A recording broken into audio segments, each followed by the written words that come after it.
G'day everyone. Today we're going to have a look at a strategy which is called the visual multiplication strategy. And what this strategy is used for is it's a way of combining multiplication with geometry. And it's a way of showing us how the real world, the geometric world, can connect with multiplication.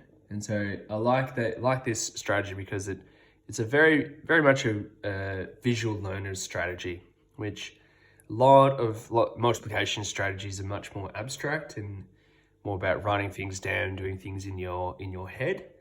And I think this strategy is just a way to demonstrate your thinking in a different way. So what it does involve is you thinking about things that you know, so known facts, and using them to help you solve a question like 450 times 45, which for most people is not something they could do in their head, and they probably resort to using a strategy such as the long multiplication strategy or the short multiplication strategy, which you'll find in the links below this video. So really good strategies, but written strategies, which don't always connect that well with the way that different people think. So I'm going to show you the strategy. So what we do first is we're just drawing a rectangle. It doesn't have to be of any real size. It's just a rectangle. And what this is going to represent is the answer to 450 times 45. Now, what we're going to do next is we're going to think about some known facts. So with 45 here, one thing that I know about 45, and I'm going to write this down as I go, but if you were doing this strategy, you wouldn't worry about writing it down. You might if it just helps you think about it, but you don't have to. And I know that 45 is really close to 50. It's probably the nearest 10 because we can round up or down from 45.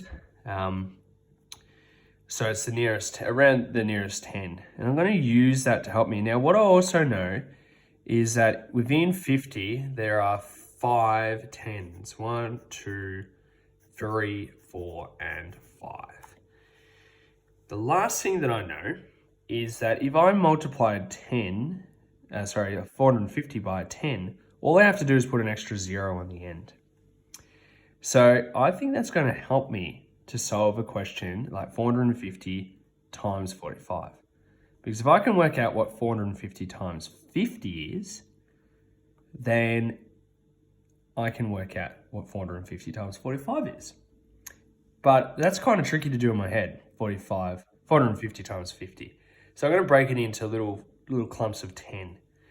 So what I'm going to do, I'll just use my ruler to do this, and I'm going to, it might not be perfect, so I'm not after perfection here. But this will give me 1, 2, 3, 4. 1, 2, 3, 4, 5. Okay? And in this first box, I'm going to write 450 times 10. And same in this one, times 10. 450 times 10. 450 times 10. 450 times 10. Now, the answer to each part of this equation, just putting my equals signs in there, is 4,500 each time.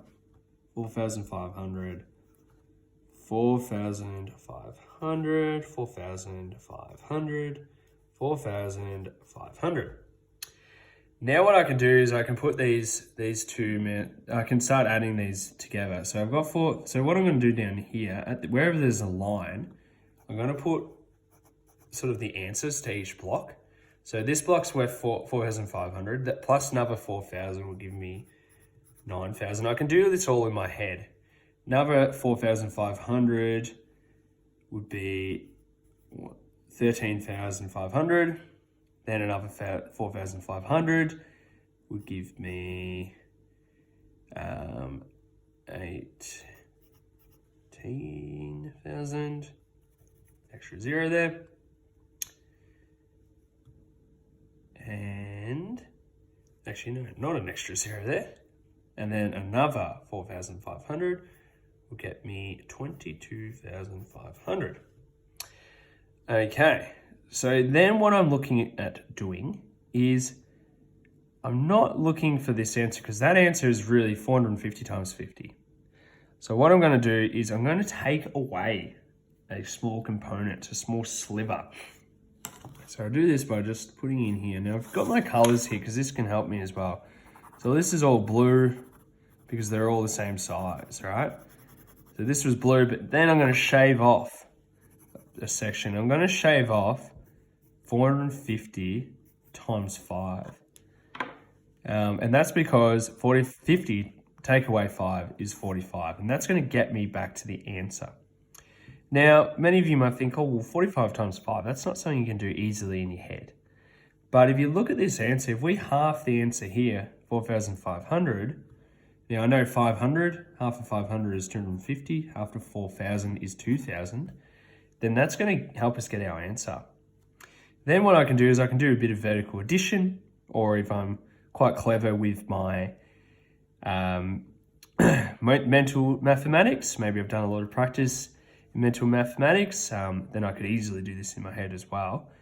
I might show you the version of vertical subtraction, not addition. So we've got 2,500 and we take away 2,250. Just for convenience sake, I'm going to draw the lines. 0 take away 0 is 0. I can't do 0 take away 5. So I borrow, give myself a 10. 10 take away 5 is 5. 4 take away 2 is 2. 2 take away 2 is 0. And 2 take away nothing is 2. So our answer is 20,250. Okay, so what this proves is that we can use our known facts, 10 times 50, 10 times 50, 45, 5 times, and then do some subtraction to get back to our answer, which is 20,250. Thanks, everyone.